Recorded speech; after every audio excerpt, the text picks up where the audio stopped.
Referencial curricular para a educação infantil. O referencial, ele não é uma lei. Quando você for responder alguma pergunta na prova sobre ele, pense que são sugestões para a escola, para o professor seguir. E o referencial, ele pretende, o objetivo principal dele é que as crianças tenham um desenvolvimento integral de sua identidade, que elas consigam se formar como bom cidadão. Aliás, todas as leis falam da cidadania como um fator muito importante. E antes de continuar aqui, já que eu citei leis, eu quero dar novamente a dica. Se deparou com uma pergunta sobre a legislação, não se esqueça, a lei é seca, ela não conta a historinha. Então procure a opção, a resposta mais objetiva, mais direta. Então, quando nós formos falar aqui do referencial, eu vou citar alguns exemplos para você compreender como procurar a melhor resposta na prova. Muito bem. O objetivo, ele tem que buscar procedimentos que atendam. Olha, este trecho pode estar numa das respostas. As necessidades da criança de afeto, alimentação, segurança, integridade corporal e psíquica. Esta é o que determina a regulamentação. Uma das respostas, no lugar de integridade corporal, vai estar escrito lá que a criança não pode sofrer maus tratos da família, da mãe, do pai. Isso é uma historinha. E perceba que eles querem te induzir a erro. Quando eles colocam essa historinha, não é uma mentira, é uma verdade. Mas não é o que está na regulamentação. A lei é seca, não conte historinhas, não se esqueça disso nunca. Então vamos continuar. Tudo isso é alcançado através da interação.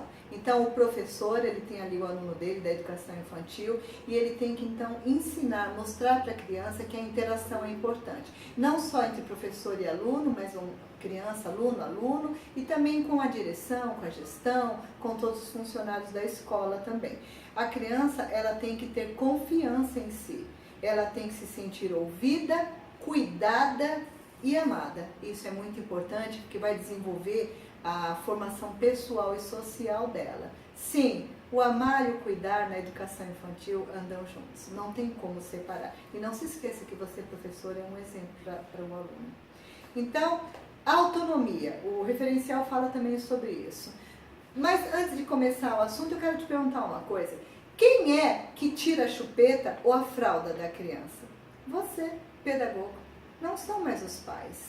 Então, quem dá autonomia para a criança é você. É você quem vai ensiná-la a se alimentar, a tomar banho, a largar a chupeta e até mesmo largar a fralda.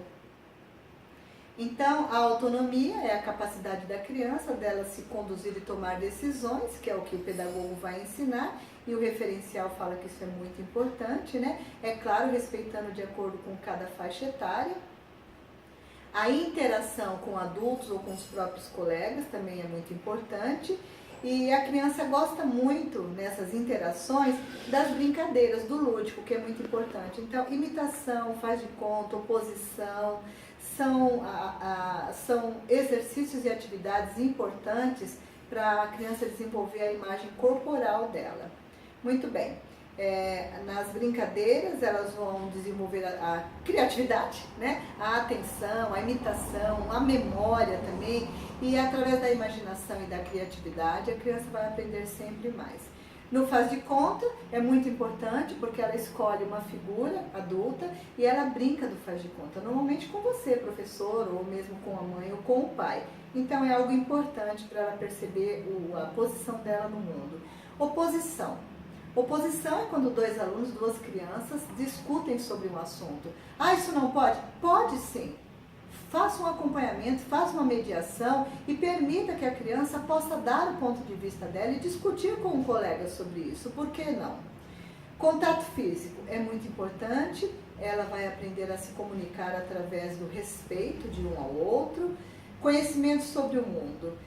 Múltiplas experiências corporais para conhecer o mundo, através da música, dança, ginástica. Nós temos culturas que trazem experiências ricas para a criança. E é nessa fase que ela vai aprender a lateralidade, direita, esquerda, para frente, para trás. E espontaneamente nessa época, ela vai decidir se ela é canhota ou destra, inclusive. Normalmente é nessa época. Bebês. Nós vamos fazer também trabalhos com eles? Sim. De 0 a 3 anos, gestos e ritmos corporais são importantíssimos. Nós sabemos que hoje o bebê interage com o pedagogo o tempo todo e com os colegas também. Movimento e música. Ouvir música, aprender uma canção, dançar, é muito importante para o desenvolvimento da criança. Então, professor, cante para ela. Através das canções, ela vai estar ampliando o vocabulário dela também. E a música vai ser uma forma de linguagem e forma de conhecimento também para a criança. E artes visuais, desenvolve a sensibilidade, desenvolve a percepção, a intuição.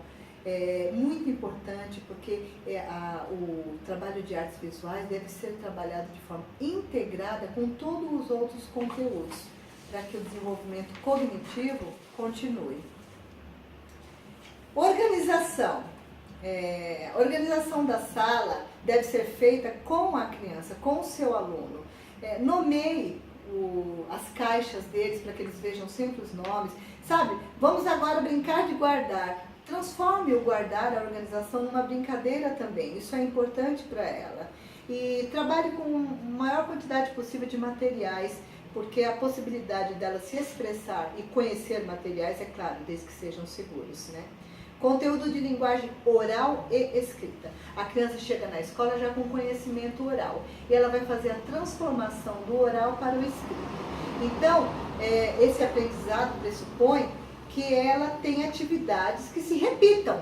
Sim, uma parte das atividades deve se repetir todos os dias, porque trarão novos conhecimentos para ela. Então, oralidade, leitura e a escrita devem ser trabalhadas de forma complementar. E é muito importante, porque a criança, desde pequena, ela aprende que ler é agradável. Deixe, inclusive, ele levar o livro para casa, para repartir esse prazer com os pais, com a família. Mas faça muito trabalho de leitura também na sala. O professor vai ser um apoio ao desenvolvimento verbal da criança, sempre trazendo novas palavras, um conhecimento diferenciado. Roda de conversa é excelente. Isso tudo está no documento. É importante porque a criança pode exprimir a opinião dela. Quem sabe fazer um final diferente para um livro? Então, atividades diferenciadas, ela vai levantar hipótese, crie suspense, troque opiniões entre todos. Muito bem, marcar os objetos com o nome dela, isso nós já falamos aqui. Faça também atividades sobre o estudo do nome, estudo do sobrenome, traga os pais para participar também. Práticas de oralidade são muito importantes, muita leitura em sala de aula. E não se esqueça, mesmo que elas não estejam alfabetizadas até os 5 anos, todos os aspectos de alfabetização serão sempre considerados, né? Haja visto a sala cheia de coisas escritas e numerais também. O estudo de natureza e sociedade é muito importante porque ela vai conhecer um pouco mais da cultura, da parte geográfica e da parte histórica também. Então, e nessas atividades é importante que a criança aprenda a diferença entre mitos, lendas e explicações provenientes do senso comum e do conhecimento científico também. E dessa forma ela vai conhecer várias histórias, contextos, e tentar localizar no tempo e no espaço. É importante que ela saiba que aquilo aconteceu em tal época e que isso está acontecendo agora. Recursos didáticos, vou citar apenas alguns, o documento cita muitos. Hortas, fotografia, mapas, cartões postais, músicas, histórias, filmes, entrevistas com pessoas interessantes, são muitas sugestões, né? Contato com a natureza é muito importante, vá até a pracinha, leve as crianças ao parque, isso é muito importante.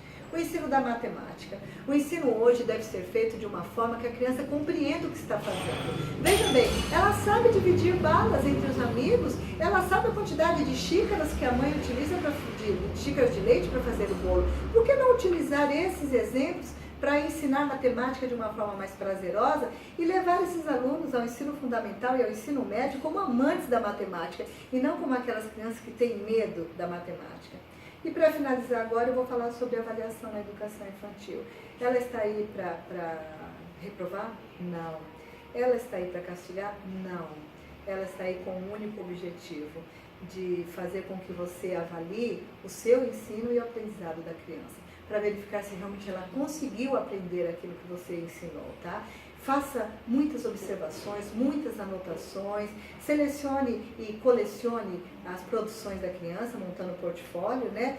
E vá acompanhando a evolução da criança. Para finalizar, eu quero ler aqui o artigo 10 das diretrizes curriculares. Ele fala assim, que o trabalho direto com crianças pequenas exige que o professor tenha uma competência polivalente.